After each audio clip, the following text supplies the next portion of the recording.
Abram seus ouvidos, fiquem atentos, coração bem aberto, para a gente entender essa mensagem de hoje. Parábola do filho pródigo, você já ouviu quantas vezes na sua vida? Quantas lições você tirou dessa parábola? Quantas vezes você ouviu? Ela se tornou uma das parábolas mais conhecidas do planeta, uma das histórias mais contadas dentro das igrejas, nos lares, recontadas pela civilização humana. Todo mundo conhece essa parábola. Nós não podemos esquecer que essa parábola ela não se encerra no filho pródigo. É engraçado isso, porque eu trouxe essa série, porque as pessoas começam a focar somente no filho pródigo, que é a mensagem de hoje, mas esquece do filho mais velho, mas esquece também que existe um pai.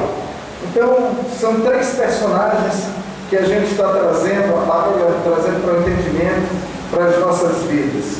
E o que é interessante é que semana passada eu falei do filho mais velho. Quem é o filho mais velho? É um sujeito interessante.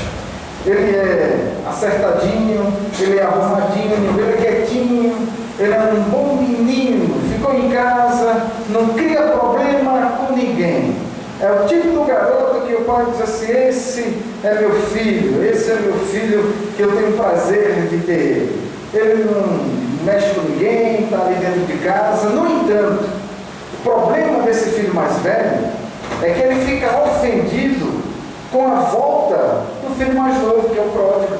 Ele se irrita com isso. E ele reivindica, disse: olha pai, eu estive contigo aqui todo esse tempo, fui acertadinho, fui arrumadinho, fui quietinho, fui um bom menino, e aí o senhor nunca fez uma festa dessa, um churrasco desse para mim? E vem agora o meu irmão, ele nem fala irmão, ele diz assim: vem esse teu filho, e o Senhor o abraça de forma fraternal. O Senhor faz uma recepção para esse cara que é imundo, para esse cara que abandonou a gente, para esse cara que saiu da casa do pai. Ele não merecia jamais um churrasco desse, uma festa dessa, tamborim tocando, violão tocando, bateria tocando, essa festa toda não há necessidade. E é importante a gente pensar e analisar que quem está ouvindo essa parábola de Jesus é um grupo de gente religiosa, farisaica, que diz assim: eu fazendo tudo certinho, eu vou ganhar o reino dos céus. É o grupo dos publicanos, é o grupo dos pecadores. O versículo 1 e 2 de Lucas 15 fala sobre isso. Versículo 1 e 2, ele diz: chegavam a ele, quem? Todos os publicanos, gente de má notícia. Chegavam a ele pecadores, para ouvir a palavra. E tinha outro grupo, que era dos fariseus e dos escribas, no versículo 2. Eles faziam o quê? Eles começavam a murmurar, dizendo: quem é esse cara que está recebendo pecadores? Quem é esse Jesus? Dizendo que é filho de Deus, recebendo gente que não presta. Jesus está pregando para esse tipo de gente. E de repente Jesus vai acolhendo quem? Aqueles que não deveriam ser acolhidos. Jesus acolhe os publicanos, acolhe os pecadores, acolhe as meretrizes, gente de reputação questionável. Jesus recebe todos. E estava pregando o evangelho para todos, e anunciando o reino de Deus para esse grupo, para essa turma. E os fariseus e as autoridades religiosas que estavam vendo aquela pregação de Jesus, eles se deparam com a cena do irmão mais velho, que parece com eles, que são acertadinhos, que são arrumadinhos, que são bonitinhos, que são um bom menino. Jesus está pregando para eles, diz: olha, vocês vão entrar em crise agora, porque eles têm a ver com vocês. Porque na cabeça dos religiosos hipócritas, essa parábola não podia se estender a eles, tem que ser somente para os pródigos, somente para aqueles que são afastados do sistema religioso. E esse outro grupo, eles merecem ser acolhidos para o céu de imediato, mas o pródigo merece o inferno. não poderiam andar com Jesus. Meretrizes, pecadores, não poderiam andar. Quem deveria andar com Jesus? Somente eles. Porque Jesus estava naquela ocasião contando uma parábola, dizendo que iria tocar trombeta para gente de reputação questionável. Estava dizendo que o reino poderia também pertencer a eles. Jesus estava dizendo que esse tipo de gente que está perdido no mundo, que se arrepender, serão abraçados, serão acolhidos. E aí a gente vê a primeira perdição, que é a perdição do amoral, aquele que não tem moralidade nenhuma.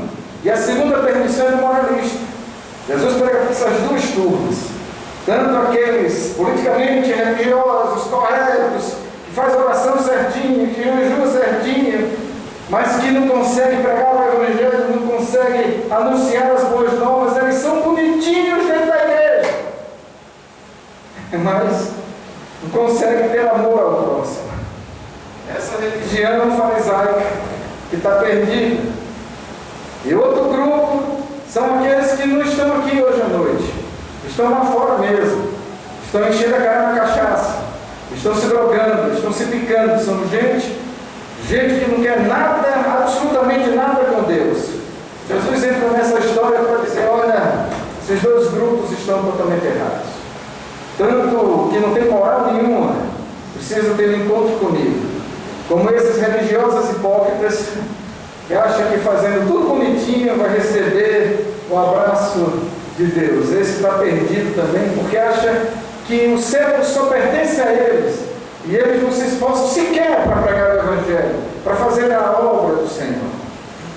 Então ele olha para esses dois grupos, e a gente olha para a vida desse perdido, do amoral, que não tem moralidade nenhuma. Ele vem encarnado no Filho Pródigo, e Jesus mostra um ser totalmente perdido. Ele tem três características. Quais são essas características do Filho Pródigo? Do cara que não quer igreja, não quer Cristo, não quer absolutamente nada. Em primeiro lugar, ela é caracterizada pela busca da autodeterminação individualista. Gente que pensa somente nela, ou seja, ela quer ser dono da própria vida, ela quer ser dono do próprio destino. É o sujeito que entra nessa história e ela é dono de si mesmo. Ele não tem interferência de ninguém na vida dela, muito menos a interferência de Jesus. Ele não quer interferência de irmão nenhum pregando o Evangelho para ele. E diz o versículo 12: E o mais moço deles disse ao pai: Pai, dai-me parte dos meus bens que me pertencem. Ele diz assim: Pai, me dê a minha herança, aquilo que pertence a mim. E o pai reparte a fazenda e distribui. Perceba que esse cara, ele não quer saber do pai, nem quer saber do irmão.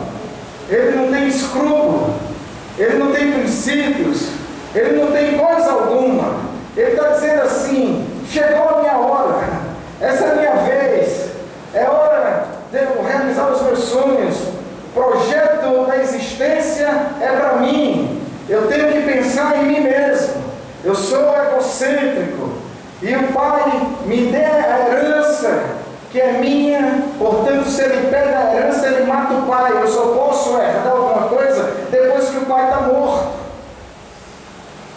Antes disso, chama-se doação, mas não houve uma doação, houve uma herança. Pai, me dê a herança, ou seja, para mim, você está morto. E olha o que ele está dizendo: você está morto porque ele quer a herança dele e se afastando do pai. E perceba que nessa figura, o pai é o próprio Deus. E esse tipo de gente vai se afastando totalmente da presença de Deus, escolhe o seu próprio destino, traça o seu próprio destino, diz: a vida é minha. Segunda característica desse amoral, desse perdido, desse que está fora da presença do Pai, é que a permissão dele é marcada pela busca da felicidade dele. Ele quer buscar a felicidade, mas a busca da felicidade é distante do Pai. Eu posso buscar a minha felicidade coladinho com o meu Pai, mas ele não. Ele diz assim: eu quero a minha felicidade, mas eu quero a minha felicidade longe do meu Pai. essa ideia de ficar perto do meu pai não é boa. Tanto é que eu não quero ir para a cidade, ficar na cidade onde meu pai está. O que é que ele diz? Eu quero ir para um lugar bem longe, um lugar distante, um lugar longínquo, longe do meu pai. Porque se eu ficar perto do meu pai, alguém vai saber das coisas erradas que eu estou fazendo. Incomoda a ideia de gastar o dinheiro onde meu pai mora, porque a vizinhança vai saber disso e vai contar para o meu pai. Porque os burburinhos vão começar a surgir e vão contar para o meu pai.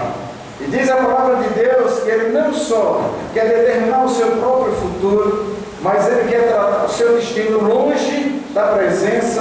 Quanto mais longe do pai, melhor. Quanto mais distante do pai, melhor. Para que ajuntamento? Para que um culto como esse? Para que culto de oração? Para que louvor ao Pai? Porque jejum ao Pai? Quanto menos eu me aproximar da casa do meu Pai, melhor. Chegou domingo, lá vem o pastor dizendo que tem culto hoje. Mais distante, melhor. Lá vem fulano me convidando para ir para esse culto. Quanto mais distante, melhor. Que saco! Esse povo que fica me chamando para entrar na casa do meu pai. Eu não quero ir para a casa do meu pai. Eu quero ficar longe, eu quero distante. Quanto mais longe, melhor. Eu quero romper radicalmente com o meu pai. Ou eu quero condenar o meu pai, de vez em quando eu vou. Vai dizer, estou por aqui. Mas na verdade eu quero estar longe. E a terceira característica do filho pródigo, desse amoral, é marcado pela satisfação absoluta das coisas dele. O versículo 13 diz que poucos dias o filho mais novo, juntando tudo, partiu para a terra longínqua. E o que foi que ele fez? Desperdiçou tudo.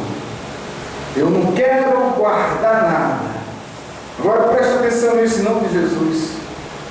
O original dessa palavra de dissipar tudo é um negócio tão forte do grego que ele diz que é tirar a rapa do fundo do tacho, é ficar sem absolutamente nada.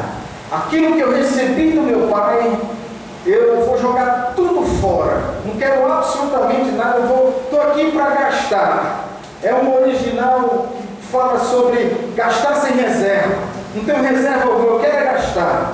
E o versículo 14 diz que depois de ter consumido tudo, depois de ter pego toda a herança, ele desaparece e vai gastando tudo. E naquela terra houve uma grande fome e ele começou a padecer. É normalmente isso que acontece com gente que tem contato com o Pai e que vira as costas para o Pai. É exatamente isso que acontece com gente que um dia entrou na igreja, fez um voto com Deus, uma aliança com Deus, mas não sei por que cargas d'água, com o passar do tempo, elas saem da presença de Deus e a casa do Pai incomoda. E essa pessoa, ela vai gastando tudo que o pai deu e que recebeu e termina em completa miséria. Sorve tudo da taça, ele bebe tudo, ele chupa tudo, ele suga tudo, ele arranca tudo, não tem absolutamente nada. Existencialmente falando, nós podemos ver que existe tanta gente fora da igreja